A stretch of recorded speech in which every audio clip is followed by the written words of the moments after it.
کیونکہ آج کل جو چاول آ رہے ہیں نا بریانی کے، وہ چاول بھی ایسے غلط قسم کے چاول آ رہے ہیں کہ وہ کھانے میں بڑے مزیدار ہوتے ہیں، پیٹ میں جا کے وہ پتھر بن جاتے ہیں، پالش ہوتی ہے ان چاولوں کے اوپر، سمجھتے ہو؟ تو پتہ نہیں کیا کیا آ رہا ہے یار، ابھی کیا کیا رونا روئے ہم بیٹھ کے. تو بہت ہی بربادی ہو رہی ہے. یہ میری فیلڈ میڈیکل سائنس نہیں ہے. آپ کہہ سکتے ہیں آپ کیوں یہ باتیں کر رہے ہیں. دیکھو میں ہسپتالوں میں بھی جاتا ہوں بیان کے لیے نا. ابھی میں گیا لاہور میں ایک ہاسپٹل میں، اس ہاسپٹل میں مریضوں کا فری میں علاج ہوتا ہے. جیسے انڈس ہاسپٹل ہے نا، بڑا اچھا معیاری ہاسپٹل ہے، فری میں کروڑوں روپے کا بجٹ ہے ان کا، اور سال کا اربوں میں پہنچتا ہے. وہ سارا بجٹ کون پورا کرتا ہے؟ پبلک. لوگوں کی زکاتیں ہیں، صدقہ ہے، خیرات ہے، ان سے مریضوں کا فری علاج ہوتا ہے انڈس ہاسپٹل میں. اسی طرح لاہور میں ہے الحجاز ہاسپٹل، وہ بھی فری علاج ہوتا ہے وہاں پہ.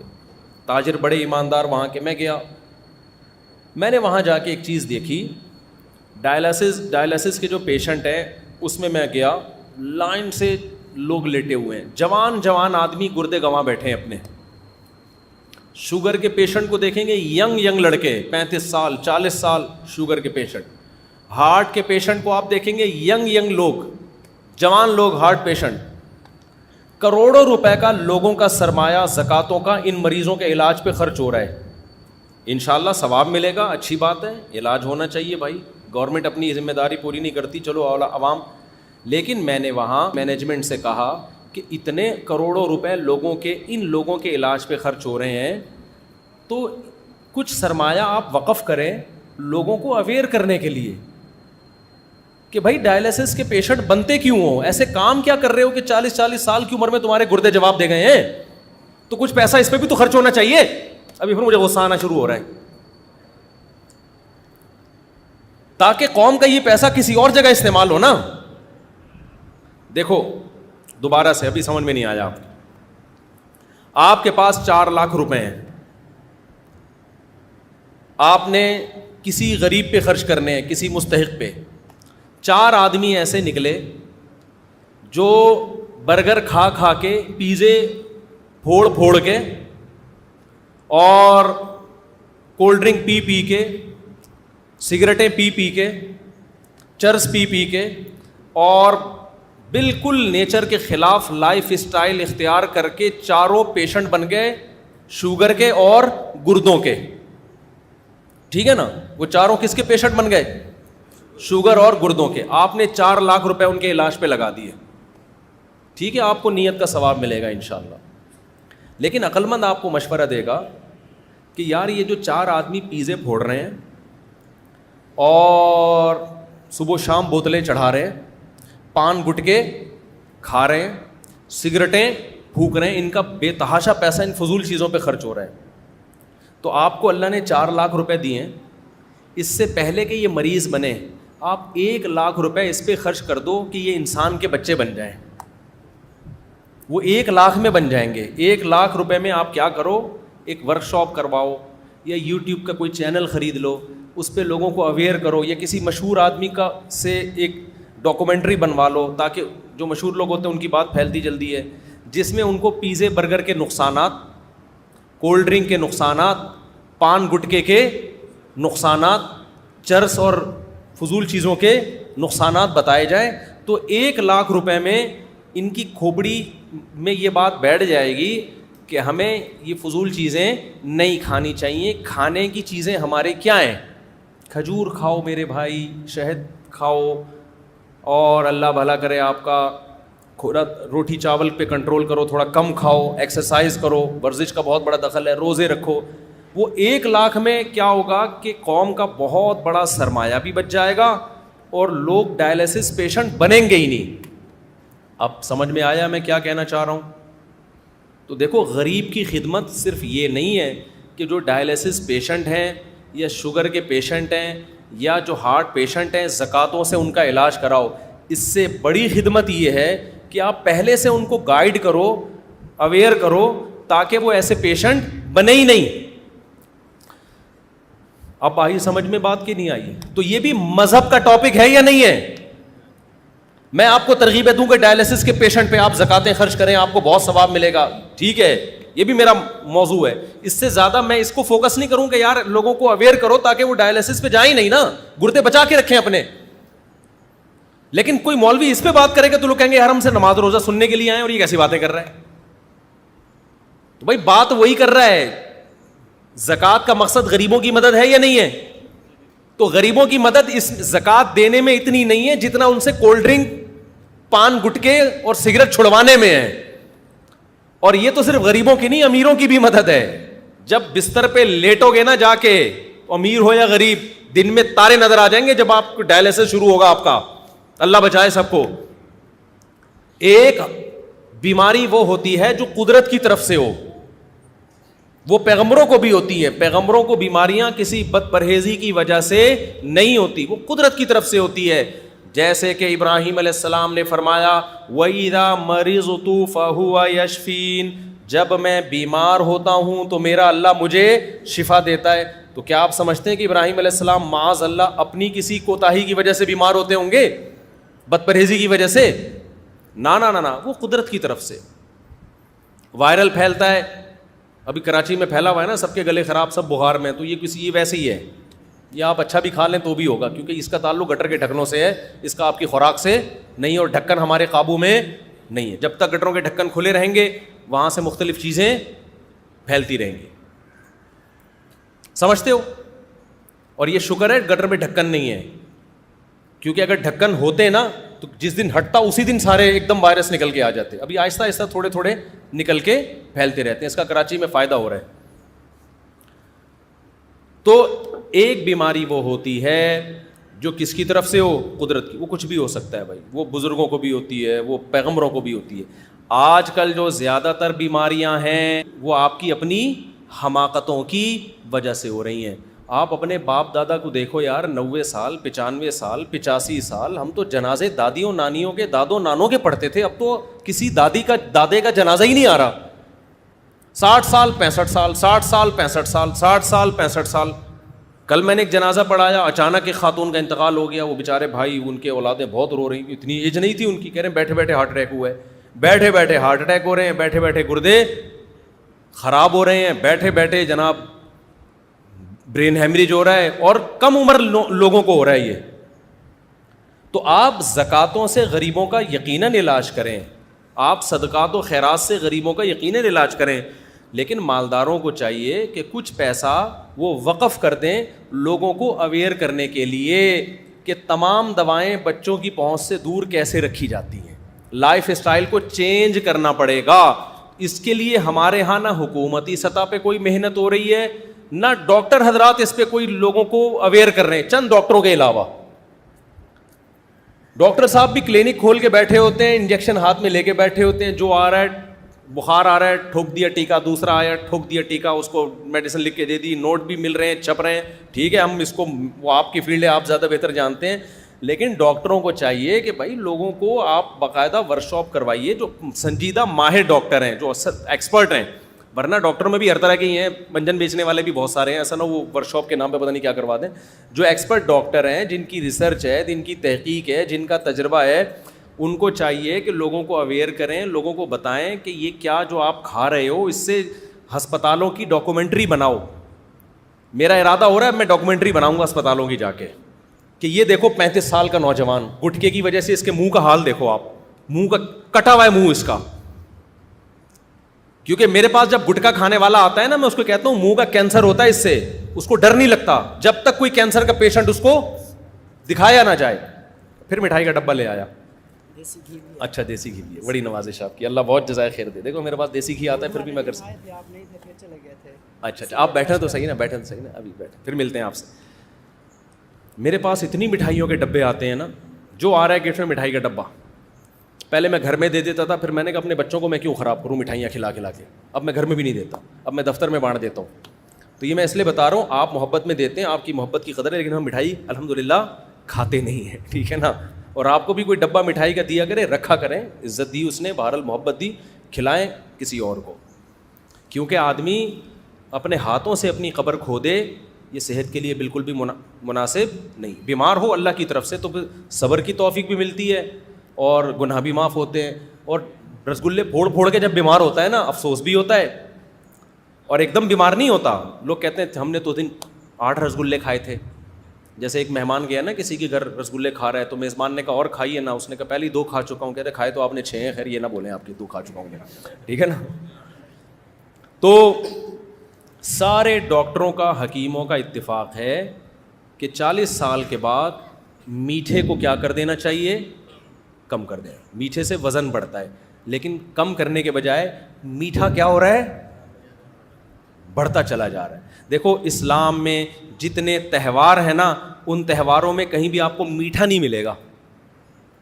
میٹھا آپ کو عید الفطر کے دن بھی میٹھا نہیں ہے, بس کھا سکتے ہو, کھاؤ آپ, کھانا کا ہے. کھجوریں کھائیے نبی صلی اللہ علیہ وسلم نے عید الفطر کے دن, بس اس میں ہے. وہ بھی مٹھائی نہیں کھائی آپ نے, حلوہ نہیں کھایا. عید الفطر میں آپ اتنا کیا کرتے تھے کہ پورے رمضان آپ نے روزہ رکھا تو عید سے پہلے آپ چند کھجوریں کھا کے جایا کرتے تھے بس. ہم جو عید الفطر کے دن پھوڑتے ہیں, جو ماشاء اللہ اللہ توفیق دے, زیادہ میں اس میں نہیں جاتا, تو باقی اسلام کے جتنے تہوار دیکھو اس میں میٹھا کہیں بھی نہیں ہے. نمبر 1 بقرعید, جب بچہ پیدا ہوتا ہے خوشی کا دن ہے نا, فیملی پلاننگ والوں کے لیے غم کا دن ہوتا ہے کہ آبادی مزید بڑھ گئی. اسلام خوشی کا دن منانے کا حکم دیتا ہے کہ لڑکی پیدا ہوئی تو 1 بکرا, اور لڑکا پیدا ہوا تو 2 بکرے. اگر میٹھا اسلام میں اس کی ویلیو ہوتی تو اسلام کہتا لڑکی پیدا ہوئی تو زردے کی 1 دیگ, رسگلے کا 1 ڈبہ, لڑکا پیدا ہوا تو رسگلے کے 2 ڈبے, یا حلوے کی 2 دیگیں. نا بکرا, پروٹین, گوشت. نہیں آ رہی بات سمجھ میں؟ بکرا یا گائے کا حصہ یا دمبا. اسی طرح اسلام میں ایک تہوار ہے ولیمہ. جب شادی ہوتی ہے تو ولیمہ سنت ہے, حدیث میں بہت ترغیب ہے, بہت ترغیب ہے ولیمے کی. حدیث میں آتا ہے اولم ولو بشاتن, ولیمہ کرو, شادی کے موقع پہ خوشی کا اظہار کرو, مٹھائیاں کھلا کے. کہیں بھی نہیں ملتا نبی صلی اللہ علیہ وسلم نے اپنے ولیمے پہ لوگوں کو لڈو کھلائے ہوں, کہیں بھی نہیں ملتا. ولیمے میں نبی نے جو آرڈر دیا ولو بشاتن, بکری, 1 بکری بھی ذبح کر کے کر سکتے ہو تو 1 بکری ذبح کر لو. وہاں بھی کیا ہے, گوشت. بقرعید مسلمانوں کا تہوار ہے, خوشی کا دن ہے. اللہ میاں نے یہ کہا کہ بقرعید کی نماز پڑھ کے جایا کرو اور دبا کے زردے کی دیگیں, یعنی قربانی دلوائی جا رہی ہے نا, تو قربانی مالی قربانی سے جانور خرید کے ذبح کر کے گوشت کھانا ہے. اللہ میاں نے یہ نہیں فرمایا کہ مالی قربانی میں یہ ہے کہ بکرے کی جتنی قیمت ہے, مثال کے طور پر 30,000 کا بکرا آ رہا ہے تو یا تو بکرا ذبح کر دو یا 30,000 کی حلوے کی دیگیں بنا کے پبلک میں بانٹ دو, خود بھی کھاؤ لوگوں کو بھی کھلاؤ. نا, جب تک بکرا نہیں کٹے گا, گائے نہیں کٹے گی, اونٹ نہیں کٹے گا اور دمبا نہیں کٹے گا, اس وقت تک بقرعید پوری نہیں ہوگی. وہاں بھی گوشت کھلایا جا رہا ہے, پتہ نہیں حلوہ آیا کہاں سے ہے مسلمانوں میں. میں بتاتا ہوں ابھی کہاں سے آیا ہے, وہ بھی میں بتاتا ہوں آپ. وہاں بھی ہمیں کیا کھلایا جا رہا ہے, گوشت. حج کے موقع پہ دم شکر ہے, اور ایک دم شکر ہوتا ہے, ایک دم جنایت ہوتا ہے. آپ سے حج یا عمرے میں کوئی غلطی ہو جائے تو بکرا ذبح کرنا ہے, تو بکرا ذبح کر کے غریبوں کو کھلانا ہے. وہاں بھی غلطی کی سزا کیا ہے, مٹھائی نہیں خرید کے کھلانی غریبوں کو. بھائی احرام میں آپ سے کوئی گناہ ہو گیا نا, کوئی احرام کے خلاف کوئی کام ہو گیا, تو علماء کہتے ہیں نا دم دینا ہے. وہ دم دے کے کس کو کھلانا ہے, غریبوں کو. تو وہ بھی اللہ کہہ سکتے تھے کہ بھائی ایک بکرا 25,000 کا آتا ہے, اگر آپ نے احرام میں اپنے بال کاٹ لیے ہیں بھائی, تو یہ یا خوشبو لگا لی, تو ایسا ہے کہ اب آپ پہ جرمانہ آئے گا. اللہ کیا جرمانہ آئے گا, اللہ کہیں گے کہ بھائی 20 کلو رسگلے کے ڈبے مکہ میں خرید کے غریبوں کو بانٹ دو. نا, اللہ کو پتہ ہے یہ غریبوں کو شوگر کا مریض بنائے گا. اللہ مسلمانوں کو مٹھائی نہیں کھلا رہے. وہاں حکم یہ ہے کہ بطور سزا آپ کو غریبوں کو بکرا کھلانا ہے, گائے کھلانی ہے, دمبا کھلانا ہے یا اونٹ کھلانا ہے آپ کو. اور ایک ہوتا ہے دم شکر. دم شکر کا مطلب حج تمتع, آپ نے ایک ہی سفر میں عمرہ بھی کر لیا اور حج بھی کر لیا, اس پہ بھی دم ہے, لیکن یہ دم شکر کا ہے نا, نعمت کے طور پر, تو یہ خود کھاؤ. اب اللہ کہتے ہیں آپ نے چونکہ ایک ہی سفر میں حج بھی کر لیا, عمرہ بھی کر لیا, اس خوشی میں آپ میری طرف سے بکرا کاٹو اور میری طرف سے اب آپ کی دعوت ہے. اللہ بھی ہمیں کیا کھلا رہا ہے, بکرا. اللہ یہ نہیں کہتے کہ چونکہ تم نے ایک ہی سفر میں حج بھی کیا اور عمرہ بھی کیا لہذا میری طرف سے 25,000 کی مٹھائیاں خرید کے خود بھی کھاؤ اور پبلک کو بھی کھلاؤ, لڈو کھاؤ, خود بھی کھاؤ, دوسروں کو بھی کھلاؤ. کہیں ہے یار؟ فوکس کس کو کیا جا رہا ہے؟ ہر جگہ ہمیں گوشت کھلایا جا رہا ہے. گوشت کھاؤ, گوشت کھلاؤ, چربی کھاؤ, چربی کھلاؤ.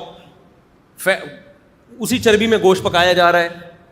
ہمارے نبی صلی اللہ علیہ وسلم نے بقرعید کے دن جب آپ نے حج کیا تو 10 ذی الحجہ شدید تھکاوٹ, بہت تھکاوٹ تھی نبی صلی اللہ علیہ وسلم کو, صحابہ کو بھی. پیدل سفر تھے بھائی, اونٹوں کے سفر تھے.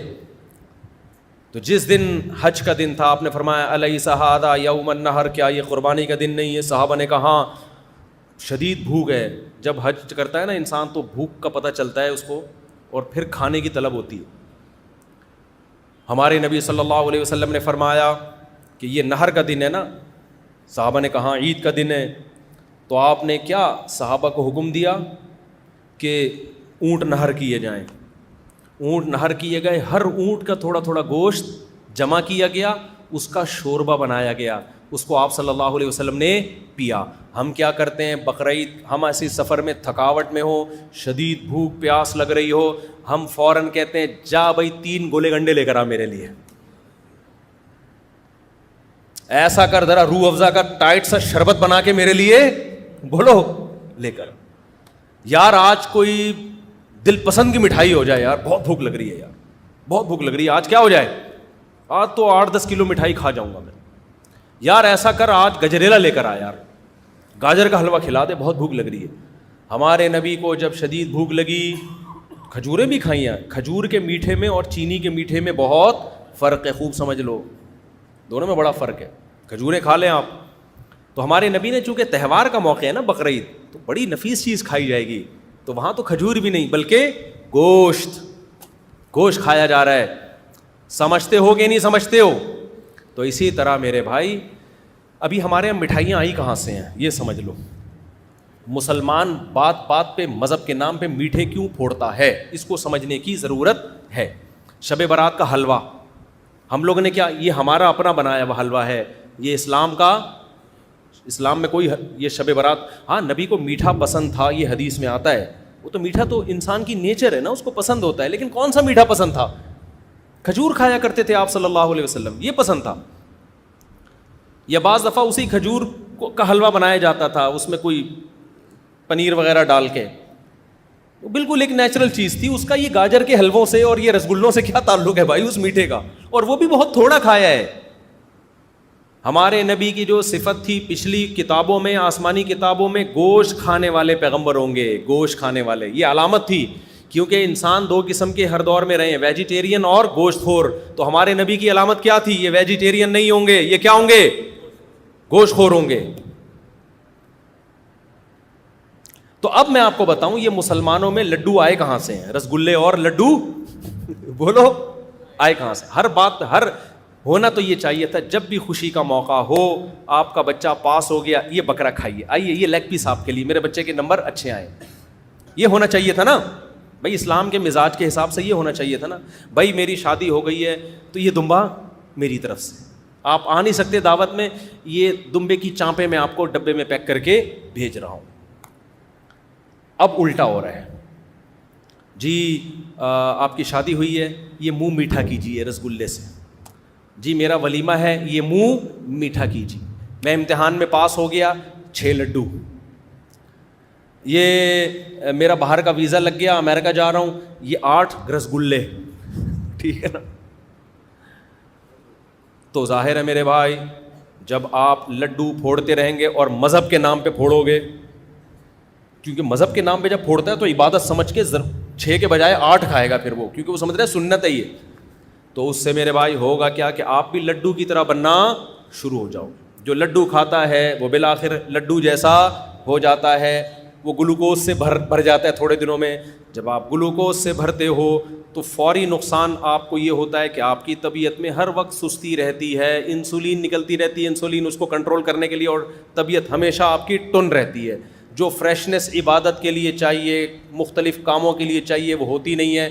تبھی تو آپ گورنمنٹ کے اداروں میں جاؤ, جس کو دیکھو کیا ہو رہا ہوگا, سو رہا ہوگا وہ.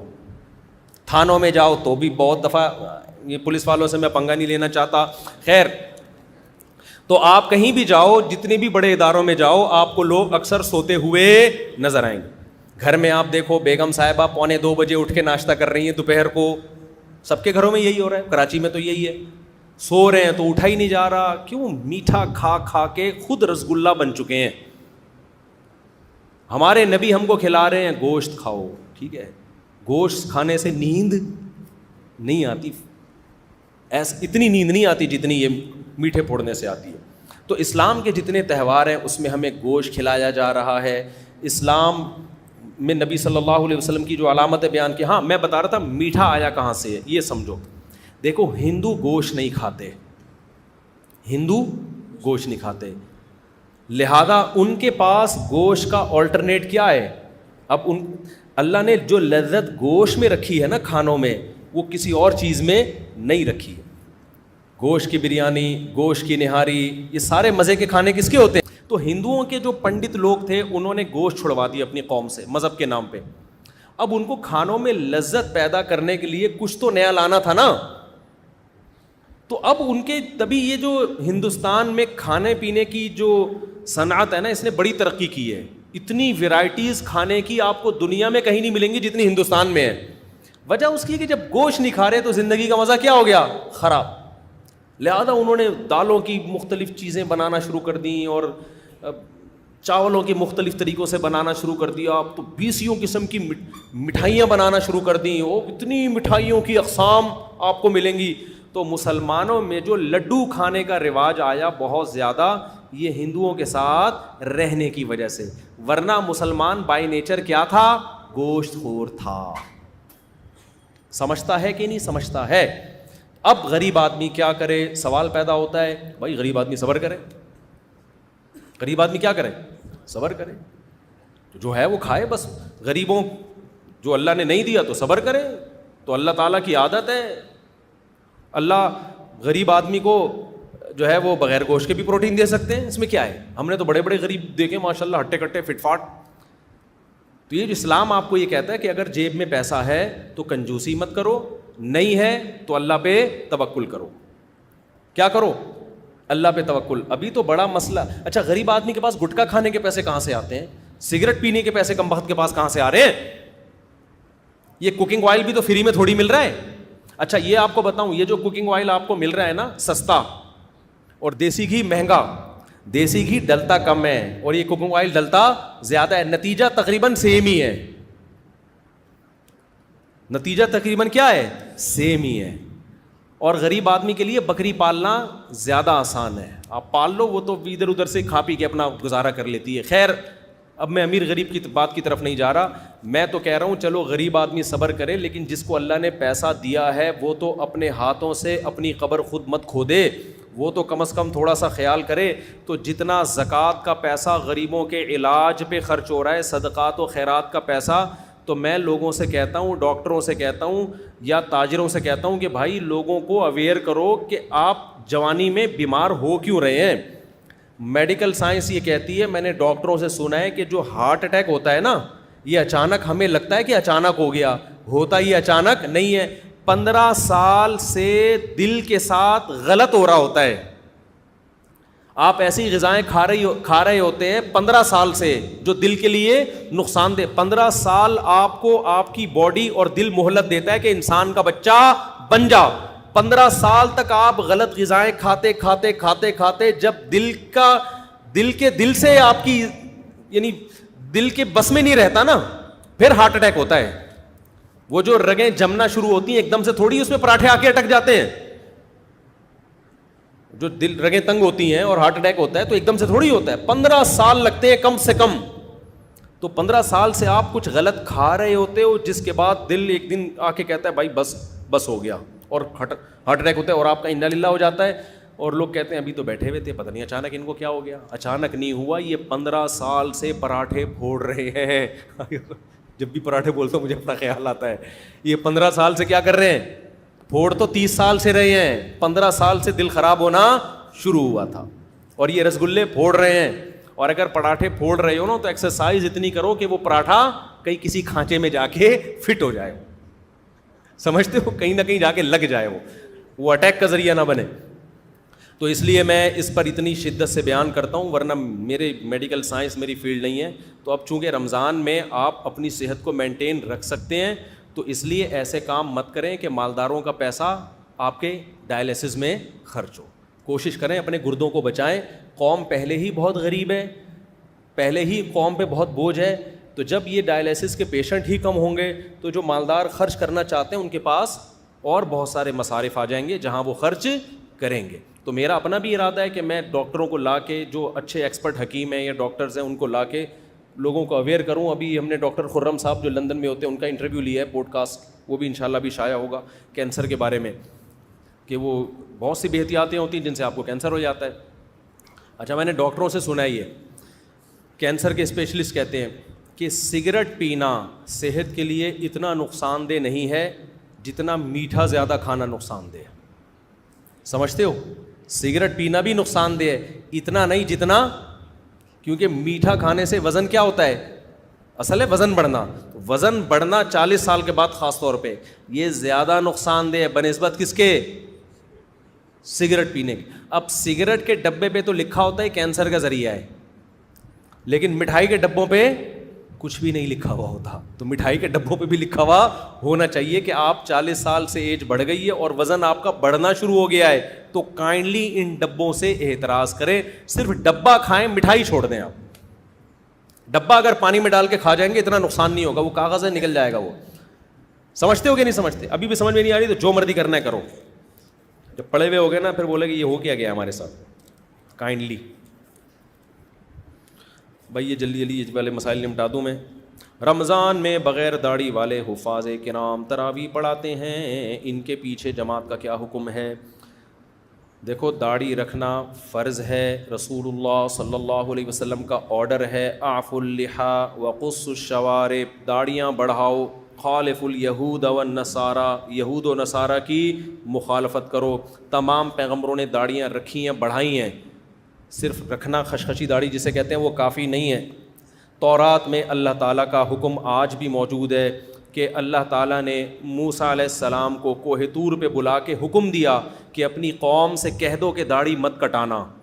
یہی وجہ ہے کہ آج یہودی بھی لمبی لمبی داڑیاں رکھتے ہیں. ہمارے نام نہاد مذہبی اسکالرز جو آج لبرل قسم کے اسکالرز آ رہے ہیں, ان کو یہودیوں سے عبرت حاصل کر لینی چاہیے کہ ہزاروں سال پرانا مذہب ہے, یہودی نے اب بھی اپنی داڑھی نہیں چھوڑی. ان کے مذہبی اسکالر کہتے ہیں بڑھانی پڑے گی آپ کو, اب تک تحریف نہیں کی. اور ہمارے آج کے اسکالرز کیا کہہ رہے ہیں؟ کہہ رہے ہیں ایکچولی وہ تو اس دور کا کلچر تھا تو نبی نے حکم دے دیا, ایکچولی یہ کوئی اسلام کا اس سے تعلق نہیں ہے. ایسا بالکل بھی نہیں ہے. اللہ تعالیٰ نے مرد اور عورت میں فرق کے لیے بہت ساری چیزیں رکھی ہیں. ان میں بہت بڑا فرق جو ایک ظاہری گیٹ اپ کا ہے وہ کس کا ہے؟ داڑھی کا ہے. اس لیے آپ خدا کے حکم کو چینج کرنے کی کوشش نہ کریں. زمانہ تبدیل ہوگا, اسلام تبدیل نہیں ہو سکتا. تو یہ اللہ کا حکم ہے, اور یہ ایسا گناہ ہے جو 24 گھنٹے آپ کے ساتھ لگا ہوا ہے اگر آپ کاٹتے ہو. اگر آپ سے نہیں رکھی جا رہی, توبہ استغفار کر کے اللہ سے توفیق مانگو. آج بعض مذہبی اسکالرز کے ساتھ مسئلہ یہ ہے کہ ان کو فیمس ہونے کا شوق بھی ہے لیکن شریعت کے حکام کو فالو نہیں کرتے, نتیجتاً شریعت کا حکم ہی چینج کر دیتے ہیں. تو ایسا نہیں ہے. تمام پیغمبروں کی داڑیاں تھیں, تمام صحابہ کی داڑیاں تھیں, علماء, صلحاء, محدثین, فقہاء, کوئی ایک بھی نہیں دکھا سکتے ماضی میں جو داڑھی چھوٹی کرتے ہوں. اس لیے داڑھی بڑھانے کا حکم ہے. کم سے کم اس کی مقدار 1 مشت ہے, کم سے کم چاروں طرف سے 1 مٹھی. اور خط بھی ایسے ایسے بنا رہے ہیں عجیب عجیب قسم کے, جیسے کپ رکھ کے نا کاٹ دیا. ایسا نہیں کرو یار. جو نیچرل اللہ نے آپ کو جو جس طرح کی داڑھی دی ہے اسی طرح کی رکھ لو, وہ زیادہ خوبصورت لگے گی. عجیب عجیب قسم کے خط بنا رہے ہیں داڑھی تو برا لگتا ہے, وہ دیکھنے میں اچھی نہیں لگتی ہے. چہرے پہ جو رونق آتی ہے وہ اسی داڑھی میں آئے گی جو قدرت نے آپ کے فیس کے حساب سے آپ کو دی ہے. فَلَا يُغَيِّرُنَّ خَلْقَ اللَّهِ, قرآن کہتا ہے نا کہ ہم, شیطان نے قسم اٹھائی تھی کہ اللہ میں ان سے تیری تخلیق چینج کرواؤں گا, میں جس فطرت پہ تو نے پیدا کیا. تو اب مصلی جو ہے نا امامت کا, وہ ایک بڑا ایک عظیم مقام ہے. تو مصلی پہ ایسے شخص کو کھڑا کریں, کم از کم ڈریسنگ اس کی شریعت کے مطابق ہو. ڈسکو قسم کے ملا بھی آ رہے ہیں, حافظ. ہمارے محلے میں ایک بچے نے حفظ کیا لیکن سارا دن فلمیں دیکھتا تھا, ڈرامے دیکھتا تھا, ڈبو پہ اسنوکر پہ لگا رہتا تھا. اور کیا ہوتا رمضان میں نا, سر پہ ٹوپی پہن کے مصلی پہ آ کے کھڑا ہو جاتا. اچھا, تراویح پڑھنے کے بعد پھر اسنوکر کلب جاتا, پھر فلمیں دیکھ رہا ہے, ڈرامے دیکھ رہا ہے, میوزک بھی سنتا ہے, داڑھی بھی کاٹتا تھا. تو ہم نے کہا بھائی یہ ہو کیا رہا ہے مارکیٹ میں؟ تو لوگوں نے کہا یہ ڈسکو ملا ہے. یہ کیا ہے؟ ڈسکو ملا. تو بھائی آپ ایسے بندے کو چاہیے اپنا قرآن اگر کمپلیٹ کرنا ہے گھر میں کر لو بھائی. مسجد ایک اجتماعی جگہ ہے مسلمانوں کی, ایک اس کی عظمت ہوتی ہے. مصلی پہ جب کوئی کھڑا ہوتا ہے, ہمیں اندر کا تو نہیں پتا کس کے دل میں کیا ہے, چھپ کے کون کیا کر رہا ہے. ظاہری گیٹ اپ تو کم از کم ٹھیک ہونا چاہیے نا. سمجھ میں آ رہی ہے بات کہ نہیں آ رہی؟ ظاہری گیٹ اپ تو ایسا نہ ہو کہ یہاں سے جا کے سنوکر کلب میں, وہاں جا کے فلم دیکھ رہا ہے, وہاں جا کے یہ کر رہا ہے, ساری دنیا کہہ رہی ہے بھائی یہ بندہ ہے کیا ہے یہ. تو ظاہری گیٹ اپ کم از کم حافظ قرآن کا جو مسجد میں تراویح پڑھا رہا ہے اس کا شریعت کے کسی کبیرہ علانیہ گناہ میں مبتلا نہ ہو. کبیرہ گناہ اور کھلے عام اس میں مبتلا نہ ہو. اگر ہے تو آپ کو چاہیے کہ آپ اس کو ہٹا دیں وہاں سے, اگر ہٹانے کی قدرت ہے. نہیں ہے تو پھر کوئی ایسی جگہ نماز پڑھیں جو امام کوئی ڈھنگ کا ہی آدمی ہو وہ, کیونکہ امام کا تقوی اور اس کی للہیت کا اثر پڑتا ہے مقتدیوں کے اوپر. امام نیک پرہیزگار ہوگا, اس کے پیچھے نماز کی الگ برکتیں ہوں گی. تراویح کوئی چھوٹی موٹی نماز نہیں ہے, اچھی خاصی ٹینشن ہے, لمبی نماز ہے. تو آپ کسی فاسق آدمی کے پیچھے پڑھ کر اس کی برکتوں سے کیوں محروم ہونا چاہتے ہو بھائی آپ؟ تو کوشش کیا کریں, ہمت کریں, جو امام پراپر داڑھی ہو, شریعت کے مطابق اس کا لباس ہو, کسی کبیرہ علانیہ گناہ میں مبتلا نہ ہو, اس کو مسجد کا امام بنائیں اور تراویح اسی کے پیچھے پڑھیں آپ. نابالغ بچوں کے پیچھے تراویح کا کیا حکم ہے؟ چھوٹا بچہ تراویح میں قرآن سن سکتا ہے, سن تو سکتا ہے, لیکن نابالغ بچہ قرآن پڑھا نہیں سکتا بالغوں کو. نابالغ بچے نے قرآن اگر حفظ کر لیا ہے تو گھر میں وہ بہن بھائیوں کو, چھوٹے نابالغ بچوں کو وہ امامت کرے, وہاں قرآن کمپلیٹ کرے, کیونکہ اس سے قرآن کمپلیٹ کروانا چاہیے رمضان میں. اگر وہ امامت نہیں کرے گا گھر میں تو قرآن بھول جائے گا, لیکن بالغ آدمی اس کے پیچھے نماز نہیں پڑھ سکتا. کن صورتوں میں روزہ چھوڑنا جائز ہے؟ روزہ چھوڑنا صرف 2 صورتوں میں جائز ہے قرآن کے مطابق, ایک سفر میں اور دوسرا بیماری میں. سفر کا مطلب یہ ہے کہ آپ سفر میں داخل ہو چکے ہوں. مثال کے طور پر صبح سحری کے وقت تھا, کراچی ایئرپورٹ پہ تھے, آپ نے جانا ہے امریکہ, کتنا لمبا سفر ہے نا. لیکن سحری کا وقت, آپ کا گھر ہے کراچی میں, سحری کا وقت ختم ہو گیا کراچی ایئرپورٹ پہ, تو ابھی آپ مسافر بنے نہیں ہیں. سفر کی نیت ہے مگر بنے نہیں ہیں, تو آپ کو روزہ رکھنا پڑے گا,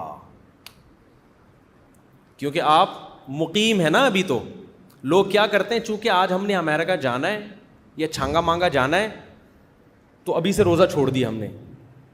بھائی وہ تو جب آپ جہاز میں بیٹھیں گے, جہاز کراچی کی حدود سے باہر نکلے گا, اس وقت آپ مسافر بنیں گے. جب تک کراچی کی حدود میں ہے, اپنے شہر کی حدود میں ہے, آپ مسافر نہیں بنتے. ابھی مسافر ہونے کا ارادہ, تو گھر سے نکلنے سے مسافر نہیں بنتا آدمی. اپنے شہر کو تمام مضافات سمیت, شہر اور اس کی جو قریب کی آبادی ہوتی ہے, وہ جب تک پوری مکمل ختم نہیں ہو جاتی آپ سفر میں داخل نہیں ہوتے. سمجھتے ہو؟ ہاں, آپ جہاز میں بیٹھ گئے, ابھی سحری کا وقت ہے اور جہاز کراچی کی آبادی سے باہر نکل گیا اور ابھی بھی سحری کا وقت ہے. اب سحری کا وقت جب ختم ہونے والا ہے, اس وقت آپ مسافر بن چکے تھے, تو اب آپ روزہ چھوڑ بولو سکتے ہیں. اب آپ کیا کریں گے؟ روزہ چھوڑ سکتے ہیں.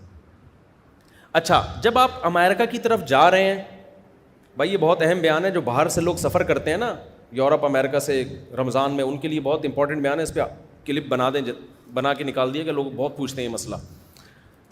اب مسئلہ یہ ہے کہ جو کراچی سے امریکہ جا رہا ہے, وہ جا رہا ہے مشرق سے مغرب کی طرف, ایسا ہی ہوتا ہے نا, ایسٹ سے ویسٹ کی طرف سفر کرتا ہے. جو امریکہ سے کراچی آ رہا ہے نا, اس کے تو مزے ہوں گے, اس کے کیا ہوں گے؟ مزے ہو جائیں گے. وجہ اس کی یہ ہے کہ سحری کا وقت تھا امریکہ میں, ابھی ختم نہیں ہوا ایئرپورٹ پہ, شریعت کہتی ہے روزہ رکھنا پڑے گا آپ کو. اس نے روزہ رکھ لیا. اب جہاز نے فلائی کیا, سورج کی مخالف سمت میں جہاز سفر کر رہا ہے, ٹھک ٹھک ٹھک کر کے نمازیں بھی آ رہی ہیں اور افطار کا ٹائم بھی ٹھک کر کے آ جائے گا. اس کے ہو گئے مزے, وہ بڑے آرام سے روزہ کیا کرے گا؟ رکھ لے گا. دوبارہ سحری کا وقت آ گیا اگر سفر کے دوران, تو روزہ چھوڑ دے, کیونکہ اب سفر میں داخل ہو چکا ہے. اگر چھوڑنا چاہے, بہتر تو یہ کہ رکھے سفر میں بھی, افضل یہی ہے کہ اس زمانے میں رکھ لیے سفر میں. لیکن مسئلہ اس کے لیے ہوتا ہے جو یہاں کراچی ایئرپورٹ پہ تھا, 5:30 فرض کرو سحری کا وقت ختم ہو رہا ہے, اب 5:30 پہ بورڈنگ کا اعلان ہوا, جہاز میں بیٹھنا شروع ہوا, یا جہاز ابھی ٹیک آف کر رہا ہے, ابھی اڑا نہیں ہے, اور سحری کا وقت داخل ہو گیا, تو ابھی یہ مسافر بنا, سحری کا وقت ختم ہو گیا, ابھی یہ مسافر بنا نہیں ہے, اس پہ روزہ رکھنا کیا ہے؟ واجب ہے. روزہ رکھ لیا اس نے. اب ہوگا کیا؟ جہاں جہاں سورج جا رہا ہے جہاز بھی بولو وہیں جا رہا ہے. اس کا روزہ ہو جائے گا بہت لمبا, بعض دفعہ 23 گھنٹے کا روزہ بھی ہو جاتا ہے. تو ایسے میں شرعی حکم یہی ہے کہ آپ کو روزہ رکھنا بول لیں پڑے گا. سمجھتے ہو کہ نہیں سمجھتے؟ بے شک روزہ لمبا ہو گیا, لیکن چونکہ روزہ آپ رکھ چکے ہو, اب اس کو توڑنے کی شرعاً اجازت نہیں ہے. اب اس کو کمپلیٹ, سفر میں روزہ توڑنا جائز نہیں ہے سفر کی وجہ سے, چھوڑنا جائز ہے, لیکن وہ چھوڑنا جب ہے جب سفر میں روزہ شروع ہو رہا ہو, توڑنا جائز نہیں ہے. اب روزہ ہو گیا بہت لمبا تو کوئی بات نہیں, اللہ میاں نے آپ کو مختصر روزے بھی تو دکھائے نا, آج تھوڑا سا لمبا ہو گیا, مرو گے نہیں انشاءاللہ. ہاں اگر کوئی شوگر کا پیشنٹ ہے, یا کوئی بوڑھا اتنا کمزور ہے, یا اور کسی وجہ سے کوئی کسی کو واقعی کمزوری ہو گئی ہے, اور وہ 18-20 گھنٹے کے بعد اس کی حالت غیر ہونا شروع.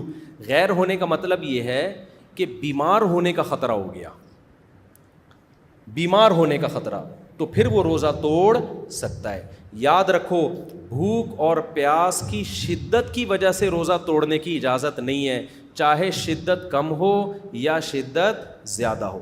بعض لوگ یہ کہتے ہیں مجھ سے بھوک برداشت ہی نہیں ہو رہی تھی, اتنی شدید بھوک لگ رہی تھی. بھائی آپ کو برداشت کرنی پڑے گی جتنی بھی شدید بھوک لگ جائے. بعض لوگ کہتے ہیں اتنی پیاس لگ رہی تھی مفتی صاحب میں نہیں برداشت کر سکتا تھا, 20 گھنٹے 18 گھنٹے سے میں نے پانی نہیں پیا تھا, میں پاگل ہو رہا تھا, میں برداشت نہیں کر سکتا تھا. بھائی آپ کو برداشت کرنا پڑے گا.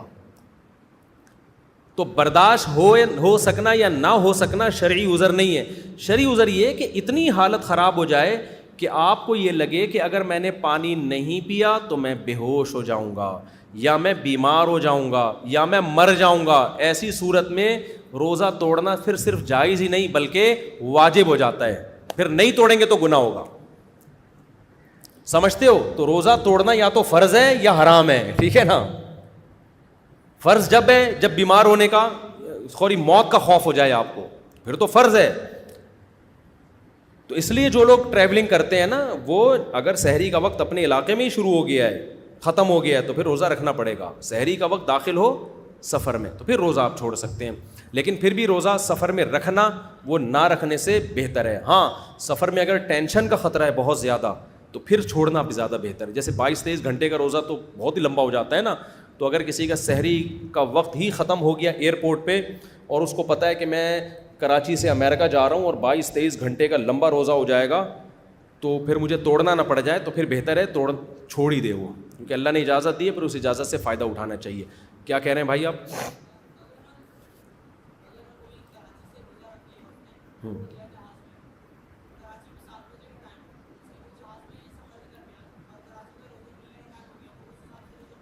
نہیں, یہ کہہ رہے ہیں جہاز میں کراچی آ رہا ہے اور کراچی میں روزے کا ٹائم ہو گیا, جہاز میں نہیں ہوا, تو ایسا نہیں ہے. جہاز میں سورج جب تک غروب نہیں ہوگا نا اس وقت تک روزہ نہیں کھول سکتے. اچھا ایک مسئلہ تو یہ ہو گیا روزے سے متعلق. اگلا سوال بھی اسی جیسا ہے, وہ یہ ہے کہ مزدور حضرات یا سخت محنت کش افراد روزہ کیا چھوڑ سکتے ہیں؟ بہت امپورٹنٹ سوال ہے. دیکھو میں نے بتایا کہ روزہ چھوڑنا 2 صورتوں میں, سفر اور بیماری. مزدور اس میں داخل نہیں, جاب والے لوگ اس میں داخل نہیں ہیں, کیونکہ اس کا کوئی معیار نہیں ہے. صحابہ کے دور میں کوئی مزدور پیشہ تھے, کوئی انویسٹر تھے جو صرف پیسے انویسٹ کرتے تھے, آرام سے رہتے تھے. قرآن نے جب حکم دیا ہے نا کہ تم پر روزے فرض کیے گئے ہیں, تو اس میں مزدور بھی داخل ہیں, ریگستانوں میں کام کرنے والے لوگ بھی داخل ہیں. 2 لوگ مستثنی ہیں, بیمار اور مسافر. تو اس لیے مزدور چاہے کتنی ہی سخت مزدوری کرتا ہو, کوئلے کی کان میں بھی ملازمت کرتا ہو نا, جہاں 1 گھنٹے کے بعد شدید پیاس لگتی ہے, اس کو پھر بھی روزہ رکھنا پڑے گا اگر وہ مسافر نہیں ہے. اب لوگ کہتے ہیں, میں نے پچھلے سال بھی یہ بیان کیا تھا, نیچے کمنٹس میں لوگوں نے بڑا مذاق اڑایا کہ ان مولویوں سے پوچھو کہ تم ذرا کدال ہاتھ میں اٹھا کے کنواں کھودنا شروع کرو مزدوروں کی طرح پھر روزہ رکھ کے بتاؤ اور پھر یہ فتویٰ دو. یہ خود تو ایئر کنڈیشن روم میں بیٹھے رہتے ہیں اور فتوے مزدوروں کے لیے دے رہے ہیں. سمجھتے ہو؟ یہ طنز لوگوں نے کیا تھا. اول تو ہم 24 گھنٹے ایئر کنڈیشن میں نے اب تک اپنے گھر میں ایئر کنڈیشن نہیں لگایا ہے. جا کے دیکھ لو. یہ جو فضول باتیں ہیں نا کہ ہر وقت ایئر کنڈیشن میں بیٹھے رہتے ہیں اور یہ کرتے رہتے ہیں, تو بغیر یہ ہم دیکھتے ہیں نا, تم گاڑیوں میں جا رہے ہیں, گاڑیوں میں تو سمجھتے ہیں کہ یہ پتہ نہیں کیسے لائف اسٹائل ہوگا ان کا.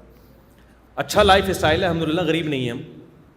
لیکن اگر بیٹھے بھی رہتے ہوں 24 گھنٹے, مفتی کی ذمہ داری ہے کہ وہ 24 گھنٹے ایئر کنڈیشن میں بیٹھے یا کوئلے کی کان میں بیٹھے, فتویٰ قرآن و سنت کے مطابق دے گا. وہ یہ نہیں دیکھے گا کہ چونکہ میں کدال اٹھا کے اگر گڑھا کھودوں تو مجھ سے نہیں روزہ رکھا جائے گا, تو مزدور بیچارے سے کیسا رکھا جائے گا, لہذا مزدور کو اجازت دے دو. اجازت دینے کے لیے ہمیں کس سے پرمیشن لینی پڑے گی؟ اللہ سے.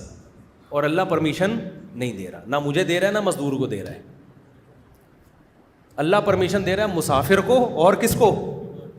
بیمار کو. مسافر بھلے ایئر کنڈیشن میں ہی سفر کر رہا ہو پھر بھی پرمیشن دے رہا ہے اس کو. تو اللہ سے آگے نکلنے کی کوشش مت کرو. اب سوال یہ پیدا ہوتا ہے کہ پھر مزدور کرے کیا؟ بھائی آپ واقعی گرمیوں کے روزے میں ذرا 1 گھنٹہ کنواں کھود کے تو دیکھو نا, گڑھا کھود کے دیکھو, دماغ کا دہی بن جائے گا. اس کا جواب یہ ہے کہ مزدور رمضان میں پہلی کوشش یہ کرے کہ رات کے وقت مزدوری کرے. وہ ہم نے ایسے مزدور دیکھے ہیں جو کدال کا کام اور محنت مزدوری کا کام کس میں کرتے ہیں؟ رات. وہ کہتے ہیں بھائی دن میں ہمارے بس میں نہیں, ہمیں روزہ توڑنا پڑ جائے گا, ہم نہیں کریں گے یہ کام. اولین ترجیح اس کو دے. اور جو مزدوروں سے کام لینے والے ٹھیکیدار ہیں ان پر بھی شرعاً یہ واجب ہے کہ وہ مزدور کا خیال کریں رمضان میں, اس پہ بوجھ ہلکا ڈالیں اور اجرت اس کو پوری دیں. اللہ اس پہ ان کو بہت زیادہ اجر عطا کرے گا. اس پہ برڈن نہ ڈالیں کام کا زیادہ, سخاوت دکھائیں تھوڑی. پھر بھی اگر کسی مزدور کو یہ سہولت نہیں ملتی ہے اور دن ہی میں اس کو مجبوراً کام کرنا پڑ رہا ہے تو روزہ پھر بھی وہ رکھے گا. ہاں یہ بات ضرور ہے کہ جب روزے میں حالت غیر ہو جائے, جیسے کوئلے کی کان میں کوئی جاتا ہے نا, وہ تو آدھا 1 گھنٹے میں ہی حالت غیر ہو جاتی ہے, اس کو تو بار بار پانی چاہیے. تو اتنی حالت جب غیر ہو جائے کہ اس کو ڈر ہو کہ میں نے پانی نہیں پیا تو میں بے ہوش ہو جاؤں گا یا چکر آنا شروع ہو جائیں گے. چکر آنا بھی ایک بیماری ہے. اگر پیاس کی شدت سے آپ کا دماغ گھوم رہا ہے تو پھر یہ بھی بیماری میں آ جاتی ہے. یہ چیز دماغ گھوم رہا ہے, شوگر, خوراک کی کمی سے شوگر لیول ڈاؤن ہو گیا, شوگر کے پیشنٹ کے ساتھ جیسے کہ ہوتا ہے, مرنے کا خطرہ ہو گیا, بیمار ہونے کا خطرہ ہو گیا, تو اب یہ روزہ توڑنے کا شرعی عذر ہے. لہذا ایسی صورت میں وہ روزہ توڑ سکتا ہے. تو ایسا مزدور روز روزہ رکھے گا اور جب حالت غیر ہونے لگے گی تو روز روزہ توڑے گا. اس کو انشاءاللہ کوئی گناہ نہیں ہوگا, کیونکہ ایسے مزدور کے لیے ہمارے پاس روزہ چھوڑنے کی دلیل نہیں ہے, توڑنے کی شرعی دلیل موجود ہے. تو ہم نے اللہ کے حکم کو فالو کرنا ہے. اب لبرل لوگ کہتے ہیں یہ کیا یار, جب توڑنا ہی ہے تو رکھوا کیوں رہے ہو؟ بھائی رکھوا بھی اللہ کے حکم سے رہے ہیں, توڑوا بھی اللہ کے حکم سے رہے ہیں. ہم حکم کے پابند ہیں. ایسا اجتہاد کرنا نا مارکیٹ میں کہ جس کا کوئی نص سے سہارا ہی نہ ملتا ہو, یہ اجتہاد آج کل کے نام نہاد اسکالرز کا کام ہے. یہ مفتیان کرام کا کام, مفتیان کرام کا کام نہیں. مفتی آپ کو نصوص بتائے گا کہ بھائی چھوڑنے کی اجازت صرف سفر میں اور بیماری میں ہے, تو چھوڑے گا نہیں, توڑ سکتا ہے, لیکن اس کنڈیشن میں آ کے بعد میں پھر سارے روزے قضا کرے. وہ سمجھتے ہو کہ نہیں سمجھتے؟ رکھنے پھر بھی پڑیں گے اگر مسافر نہیں ہے. اول تو مزدور لوگ بہت سارے مسافر بھی ہوتے ہیں, 15 دن سے کم کہیں ٹھہرنے کی انہوں نے نیت کی ہوئی ہوتی ہے, تو پھر وہ مسافروں کے حکم میں آ جاتے ہیں. اس مسافر ہونے سے فائدہ اٹھائے. اسی طرح ہمارے کھلاڑی کرکٹ کے میچز کھیل رہے ہوتے ہیں, تو بعض کھلاڑی, اول تو اللہ کا شکر ہے ہمارے کھلاڑیوں میں میجورٹی روزے بھی رکھتی ہے, نماز بھی پڑھتی ہے, لیکن بعض کھلاڑی اس طرح کی باتیں کرتے ہیں ایکچولی ہم اگر روزہ رکھ کے ایکچولی ہم جب کرکٹ کھیلیں گے تو ہمیں ہارنے کا امکان ہے, تو پوری قوم کا فیوچر داؤ پہ لگ جائے گا, پوری قوم ذلیل ہوگی, بدنام ہوگی, تو ہم قوم کے وسیع تر مفاد میں فی الحال روزہ چھوڑ دیتے ہیں, بعد میں قضا کر لیں گے. بھائی ملک اگر میچ ہارے گا تو لوگ کہتے ہیں کہ بدنامی ہوتی ہے نا, تو اصل میں قوم کے وسیع تر مفاد میں ہمیں ہر 1 گھنٹے بعد کافی چاہیے ہوتی ہے کھیلنے کے لیے. فٹ بال کھیل رہے ہیں, کرکٹ کھیل رہے ہیں, تو ایکچولی اگر ہم نے روزہ چھوڑ دیا تو ایکچولی ہمارے اپنی خاطر نہیں, یہ کس کی خاطر؟ قوم کی خاطر. تو یہ ایسی خاطر ہے کہ اس میں آپ اللہ کو خاطر میں نہیں لا رہے, قوم کو خاطر میں لا رہے ہو. تو رمضان کا روزہ اسلام کا رکن ہے. آپ میچ جیتیں یا ہاریں آپ کو روزہ رکھنا پڑے گا اگر آپ مسافر نہیں ہیں. ہاں کسی شہر میں 15 دن سے کم کی نیت آپ نے کی ہوئی ہے ٹھہرنے کی, پھر آپ مسافر ہیں, پھر آپ چھوڑ سکتے ہیں. لیکن 15 دن اسٹے کی نیت کر لی ہے تو آپ نہ کرکٹ کی وجہ سے, نہ قوم کے وسیع تر مفاد کی وجہ سے, اور نہ کسی اور حکمت سے آپ روزہ چھوڑ سکتے ہیں. سمجھتے ہو کہ نہیں سمجھتے؟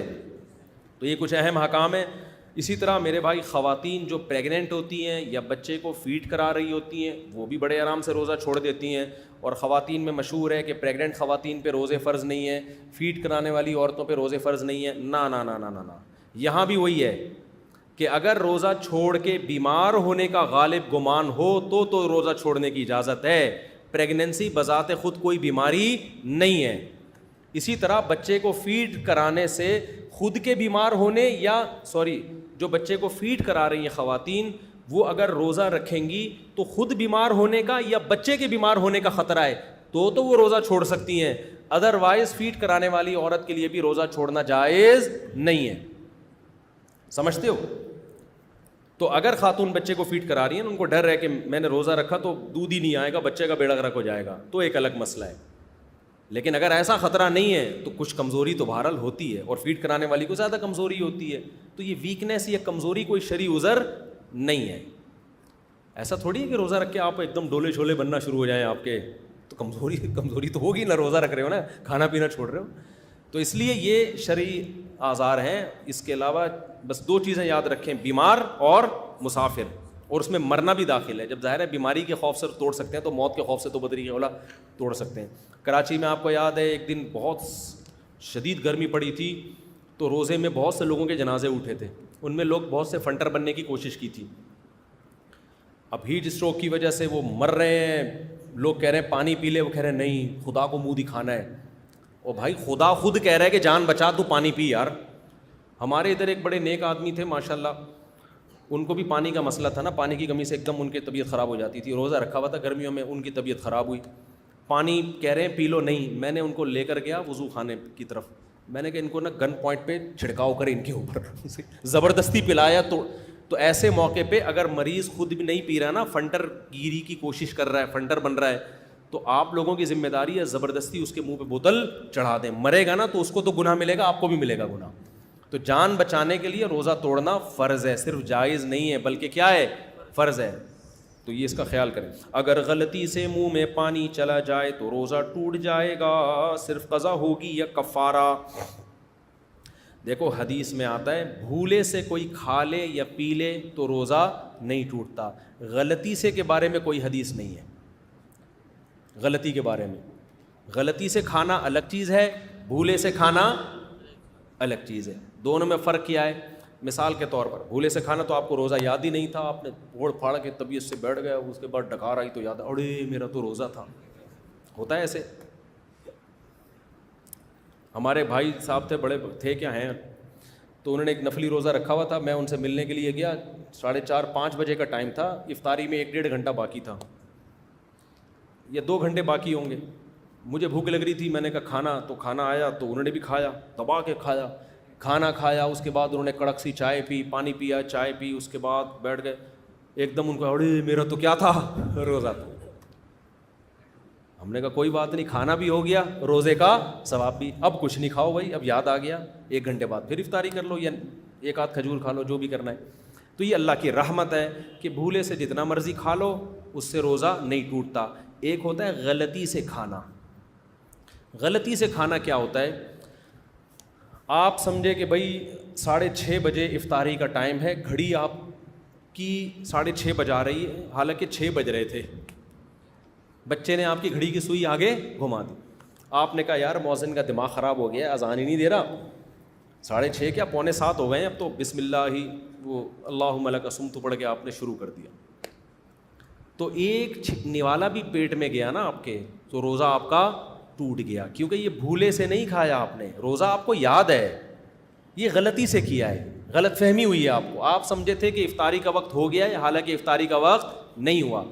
اس بارے میں کوئی حدیث نہیں ہے کہ اس سے روزہ نہیں ٹوٹتا. اس سے روزہ ٹوٹ جاتا ہے, کیونکہ اس میں آپ کی کسی نہ کسی درجے میں آپ کی کوتاہی ہے. بھولے سے میں آپ کی کوئی کوتاہی نہیں ہے, بھول کی نسبت اللہ کی طرف ہوگی. اس میں آپ کی کوتاہی ہے کہ یار ایک گھڑی میں کیوں, تو 4 گھڑیوں میں دیکھ لیتے نا, گھڑیاں تو آگے پیچھے ہوتی ہیں. اسی طرح بعض دفعہ یہ ہوتا ہے مؤذن صاحب کی گھڑی غلط تھی, انہوں نے اذان دے دی 6 بجے ہی, پورے محلے نے کھا لیا, تو یہاں بھی غلطی سے ٹوٹا ہے, بھولے سے نہیں ٹوٹا. تو غلطی سے ٹوٹنے سے روزہ نہیں ٹوٹتا, اس بارے میں کوئی حدیث نہیں ہے, لہذا اس میں روزہ آپ کا ٹوٹ جائے گا. لیکن چونکہ آپ کی طرف سے جرم نہیں ہوا تو اس روزے کا کفارہ نہیں ہے, صرف قضا ہے, غلطی آپ کی نہیں ہے. گھڑی میں بھی آپ نے جان کر تو نہیں کیا نا, ہو گیا تو کفارہ نہیں ہے. اسی طرح بعض دفعہ آپ کیا کر رہے تھے کہ وضو کر کے آپ کو یاد ہے کہ میرا روزہ ہے, تو منہ بھر کے آپ نے قلی کی, اس میں 2 قطرے آپ کے حلق میں چلے گئے, تو یہ بھولے سے روزہ نہیں ٹوٹا. یہ کیسے ٹوٹا ہے؟ غلطی سے ٹوٹا ہے. یہاں بھی روزہ آپ کا ٹوٹ جائے گا, لیکن کفارہ آپ پہ لازم نہیں ہوگا, کیونکہ آپ نے جان کر پانی نہیں نگلا. سمجھتے ہو کہ نہیں سمجھتے ہو؟ تو اسی طرح سحری کا وقت ختم ہو گیا تھا, آپ سمجھے ختم نہیں ہوا اور آپ نے 2 پراٹھے مزید پھوڑ لیے, بعد میں دیکھو ابے یہ کیا ہو گیا بھائی, سحری کا وقت تو ختم ہو گیا, آدھا گھنٹہ ہو چکا ہے. تو یہ بھی بھولے سے نہیں ہے بلکہ کیا ہے, غلطی سے ہے, لہذا آپ کا روزہ گیا. سمجھتے ہو؟ تو اس میں قضا لازم ہے, کفارہ لازم نہیں ہے. اب بعض حضرات یہ دلیل دیتے ہیں کہ حدیث میں تو آتا ہے رفیع عن امتی, ہمارے اہل حدیث حضرات کا مسلک یہ ہے کہ غلطی سے بھی اگر کسی نے کھا لیا تو روزہ نہیں ٹوٹے گا اس کا. اور وہ دلیل یہ دیتے ہیں کہ حدیث میں آتا ہے رفیع عن امتی الخطأ والنسیان, میری امت سے بھول اور خطا کو ہٹا لیا گیا ہے. تو یاد رکھو یہاں حدیث کا مطلب ہے بھولے سے اور خطا سے جب کوئی کام کیا جائے تو گناہ نہیں ملتا. اس حدیث کا اس سے تعلق نہیں ہے. یہی وجہ ہے کہ نماز میں آپ بھولے سے, آپ سے کوئی غلطی ہوتی ہے تو بھی سزا میں آپ کو سجدہ سہو کرنا پڑتا ہے. احرام کی حالت میں غلطی سے بھی خوشبو لگا لو گے تو دم آپ کو دینا پڑے گا. تو شرعی حکم نہیں ہوتا, صرف رمضان کے روزے میں الگ سے بھول کی حدیثیں ہیں, اس لیے ہم نے اس کو مستثنا کیا ہے کہ بھولے سے نہیں روزہ ٹوٹے گا. ایک اور مسئلہ ذہن میں رکھیں, اگر رمضان میں غلطی سے روزہ توڑ دیا آپ نے, غلطی سے, تو روزہ تو ٹوٹ جائے گا, لیکن اس کو پھر کمپلیٹ بہرحال کرنا پڑے گا آپ کو. یعنی یہ نہیں کہ آپ کے حلق میں غلطی سے پانی چلا گیا تو آپ کھانا پینا شروع کر دو, روزے داروں کی طرح اس کو مکمل کرنا ہے, بعد میں ایک روزہ قضا کرنا ہے. اسی طرح یہ بات بھی سمجھ لیں کہ مینسز میں خواتین پہ روزہ رکھنا جائز نہیں ہوتا. اب کسی خاتون نے صبح روزہ رکھا طہارت کی حالت میں, روزے کے دوران مینسز آ گئے تو روزہ ٹوٹ گیا, وہ کھانا پینا شروع کر دیں, روزہ ٹوٹ گیا ان کا, بعد میں قضا بھی کریں.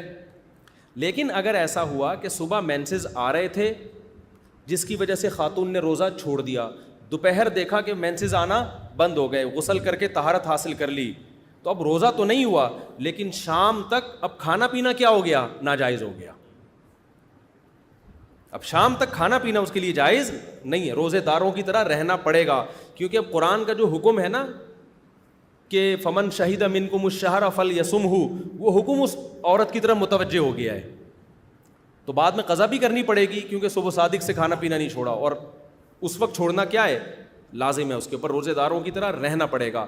اسی طرح یہ بھی سمجھ لو کہ جب ایک آدمی نے سفر میں روزہ چھوڑا, خوب سمجھ لیں, سفر میں ہو, سحری کا وقت سفر میں آیا, آپ نے روزہ چھوڑ دیا, اجازت دی ہے شریعت نے, اسی دوران آپ اپنے شہر میں داخل ہو گئے, آپ کا روزہ تھا نہیں لیکن آپ شہر میں داخل ہو گئے, تو اب بھی آپ پر کھانے پینے سے رکنا واجب ہو جائے گا. بعض مسافر یہ کرتے ہیں کہ جناب روزہ نہیں تھا, گھر میں آئے, بیگم میں تو سفر میں تھا, اصل میں لاہور سے آ رہا ہوں, جو پکائے لے آؤ. بیگم کہہ رہی ہے سب کا گھر میں روزہ ہے, میں تو مسافر تھا بھائی تھے نا, اب تھوڑی ہو, صحیح ہے.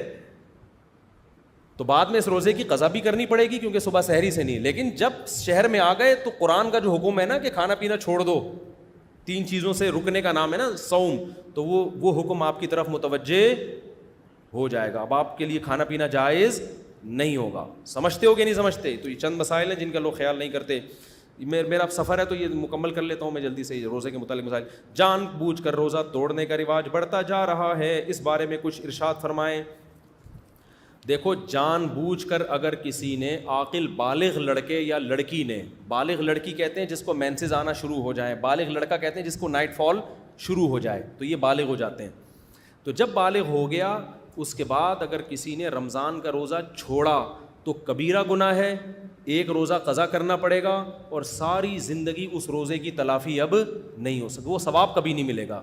سال بھر بھی رکھ لے تو کتنا بڑا نقصان کیا نا، لیکن کفارہ نہیں ہے.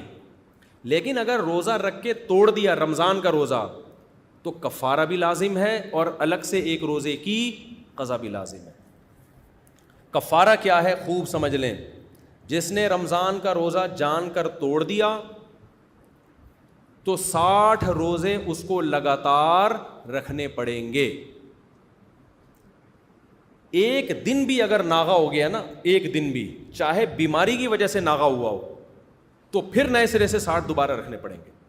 59 روزے رکھ لیے تھے، 59 کے بعد طبیعت خراب ہو گئی، ایک روزہ چھوڑ دیا، اب جب رکھے گا تو دوبارہ سے شروع کرے گا وہ ایک روزے سے. تو 60 ڈیز کنٹینیو اس کو روزے رکھنے ہیں. سمجھتے ہو، چاہے مرد ہو یا عورت.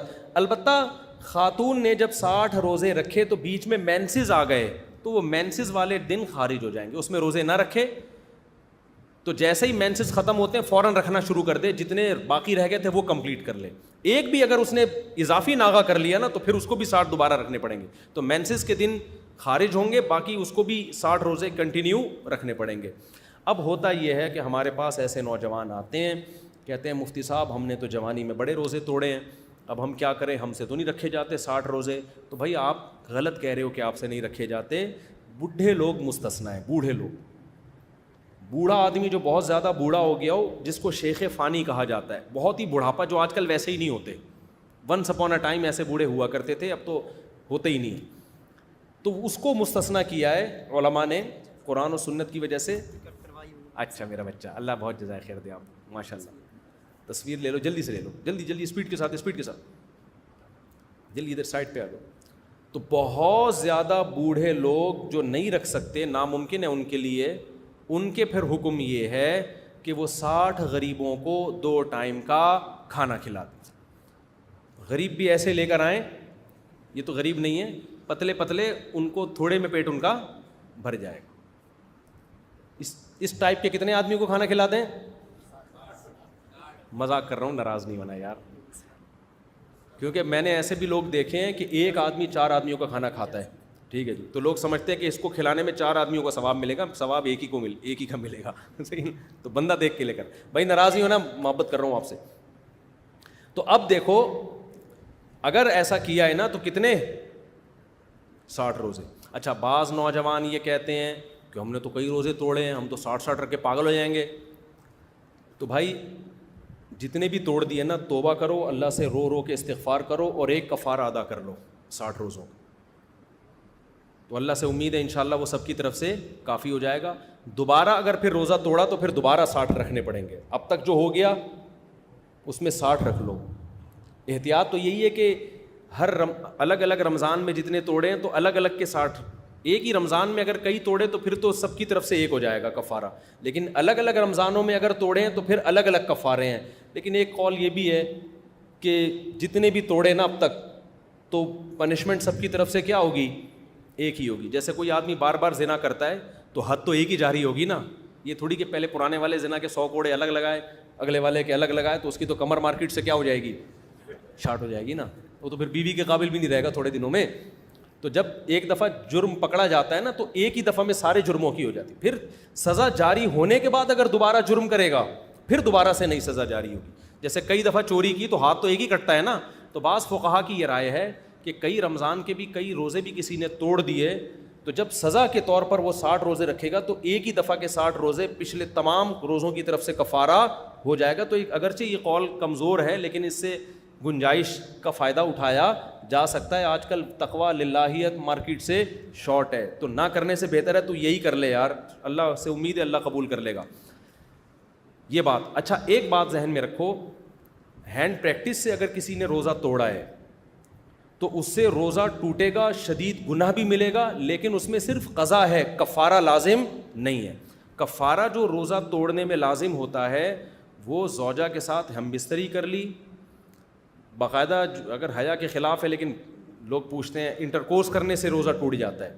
اگر زوجہ کے ساتھ بھی ایسا ریلیشن قائم کیا کہ انٹرکورس نہیں کیا, صرف ڈسچارج ہو گیا ہے, تو روزہ تو ٹوٹے گا, کفارہ لازم نہیں ہوگا. کفارہ جب لازم ہوتا ہے جب پراپر انٹرکورس ہو جائے, تو اس میں ڈسچارج نہ بھی ہو, بس انٹرکورس ہو گیا تو کفارہ لازم ہو گیا, دونوں پہ لازم ہو جائے گا اگر اس کا بھی روزہ تھا.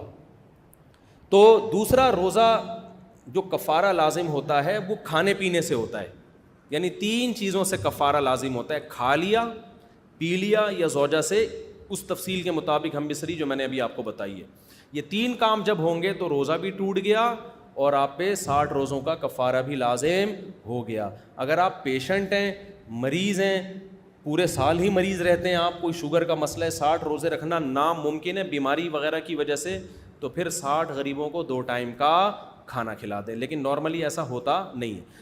آپ یہ بھی کر سکتے ہو کہ یہ 60 روزے آپ دسمبر جنوری میں رکھ لو جب دن چھوٹے ہوتے ہیں.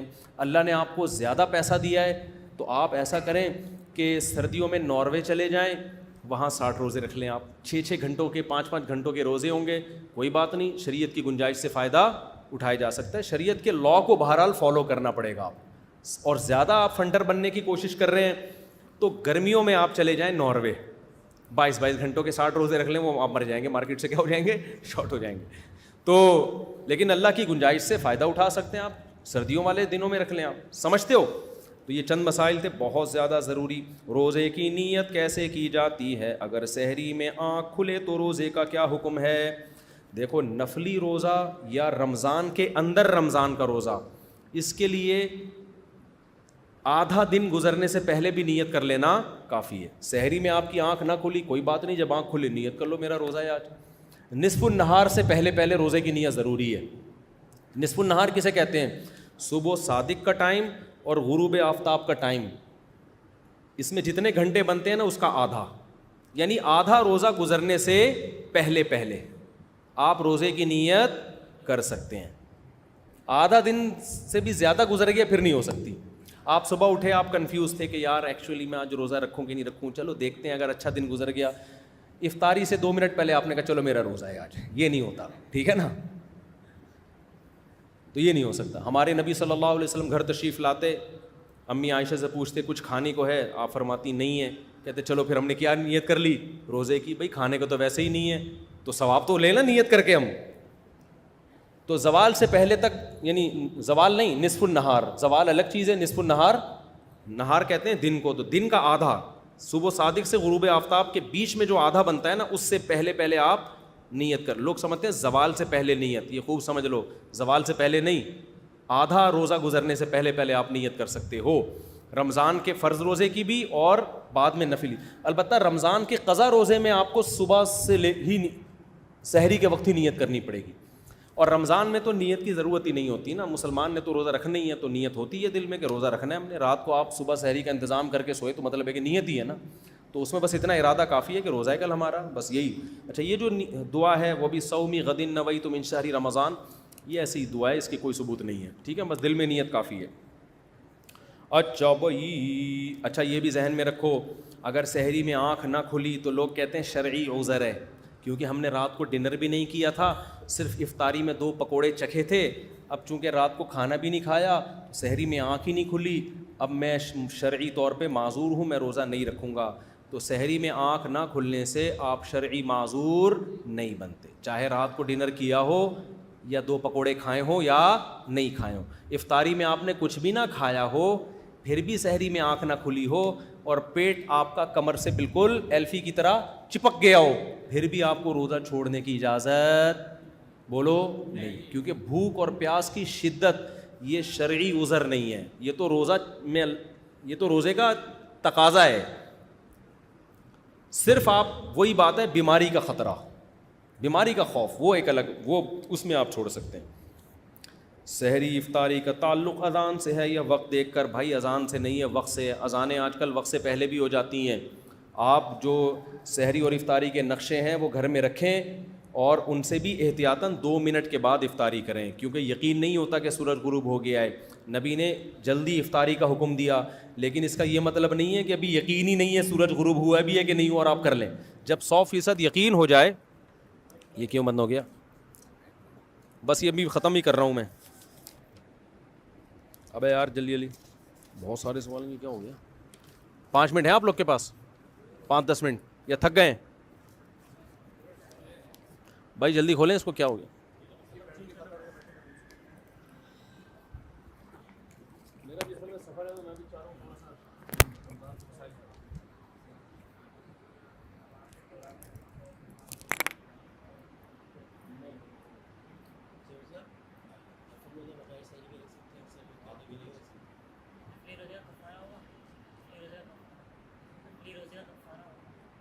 اگر توڑ دیا تو کفارہ نہیں, دوبارہ رکھیں.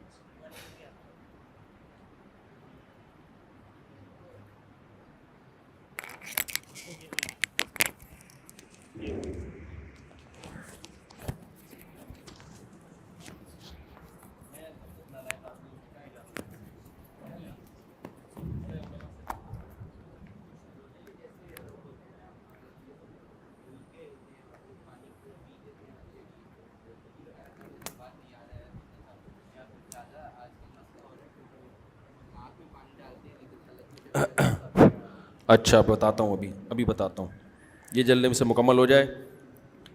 افطاری میں کیا کھانا سنت ہے, سحری میں کیا کھانا چاہیے. افطاری میں کھجور سے افطاری کریں اور سحری میں بھی کھجور کھائیں. ہمارے یہاں کھجوروں کو زیادہ لفٹ نہیں کرائی جاتی, حالانکہ کھجور بڑی خاندانی چیز ہے. آپ یعنی ایک اتنا سا لیں گے, پھر اس کے بعد ڈائریکٹ پکوڑوں پہ آ جائیں گے, ٹھیک ہے نا. تو کھجور کھائیں تمیز سے, سنت ہے.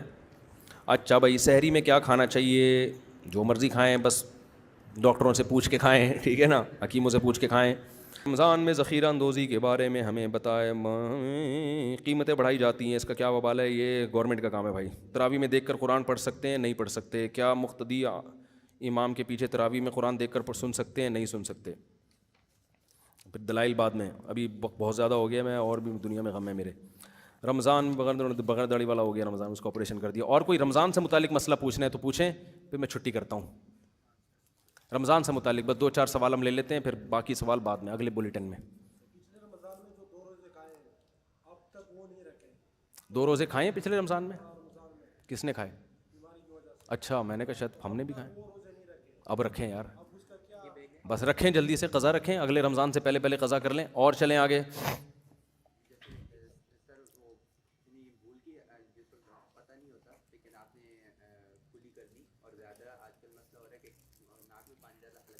جی, ناک میں پانی ڈالا, حلق میں چلا گیا, یقین ہو گیا کہ گلے میں گیا ہے, پھر تو روزہ ٹوٹے گا. وہم سے نہیں ٹوٹتا. بعض لوگ ناک میں پانی ڈالتے ہیں, دماغ پہ چڑھ جاتا ہے, وہ اس سے بھی روزہ نہیں ٹوٹتا. لیکن یہ کام کریں نہیں, تھوڑا سا پانی ڈالیں ناک میں. اچھا یہ بھی ایک اہم مسئلہ ہے, روزے میں جب کلی کرتے ہیں نا تو ایک دفعہ تھوک پھینک دیں, بس کافی ہے. وہمی لوگ تھوک پھینکتے ہی رہتے ہیں, یوں کر نا جمع کر کہ کہیں ایسا نہ ہو کہ حلق. تو ایک دفعہ کلی کر کے تھوک پھینک دیا تاکہ تری ختم ہو جائے. اس کے بعد جو تری رہ بھی جائے گی وہ معاف ہے. وہمی نہ بنے کہ ٹیشو سے زبان کو صاف کر رہے ہیں. یہ لوگ میں نے دیکھا ہے وضو کر کے نا مسلسل تھوکتے رہتے ہیں بیٹھ کے. تو وہمی نہ بنو بھائی, نارمل زندگی گزارو. ناک کا بھی یہی رپورٹ ہے, یوں کریں بس. غسل کیسے کریں؟ جب حالت جنابت کا غسل کرنا ہو, جنابت کا غسل رمضان میں روزے میں, تو کلی کریں, منہ بھر کے, غرارے نہ کریں. منہ بھر کے کلی کرنے سے پانی حلق میں نہیں جاتا, غرارے کرنے سے جانے کا خطرہ ہوتا ہے. اور ناک میں پانی بھی آرام سے ڈالیں, ایک دم بہت زیادہ نہ کھینچیں, بس یہ نرم حصہ آرام سے گیلا ہو جاتا ہے.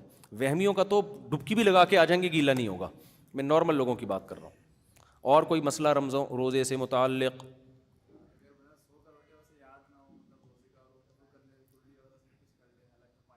اگر حلق میں پانی چلا گیا تو روزہ ٹوٹ جائے گا بھائی. ٹوتھ پیسٹ روزے کی حالت میں نہیں کر سکتے. جائز یعنی مکروہ ہے, ناپسندیدہ ہے, روزہ نہیں ٹوٹے گا. مکروہ اور ناپسندیدہ اس لیے ہے کہ اس کا غالب گمان ہوتا ہے حلق میں ذرات پہنچنے کا, تو روزہ توڑنا بھی جائز نہیں, ایسا کام بھی جائز نہیں کہ روزہ توڑنے کے آپ خطرہ ہو. پھر بھی کوئی بہت احتیاط سے کر رہا ہو یا اسمیل بہت آ رہی ہو تو پھر ایک مجبوری ہے. لیکن مسواک کرو نا, آرگینک چیز ہے, فائدہ مند چیز ہے. مسواک کرنے میں اگر بالفرض خدا نخواستہ کوئی ذرہ حلق میں چلا بھی گیا تو اس سے روزہ نہیں ٹوٹتا. سمجھتے ہو نا, جان کرنا لے کے جاؤ کہ مسواک ہی کھانا شروع کر دیا آپ نے کہ یار چلو کچھ تو کھائیں. جی, ٹریڈنگ کی غرض سے روزے میں سوئمنگ کرنی پڑ جائے تو منہ باہر رکھ کے کرتے رہیں, یا منہ اندر لے جائیں, پانی حلق میں نہ لے کے جائیں. لیکن ایسا کام روزے میں کرنا کہ اتنی شدت سے روزہ رکھے کہ توڑنے کا خطرہ ہونا شروع ہو جائے، نہ کریں نا. آپ افطاری کے بعد سوئمنگ کر لیں، بہرحال جائز ہے، سوئمنگ بھی کر سکتے ہیں، جاگنگ بھی. ہم جب بچپن میں گرمیوں کا روزہ تھا، ہم روزہ رکھ کے صبح کرکٹ کھیلتے تھے، ایسے پاگل تھے ہم لوگ. اس ٹائم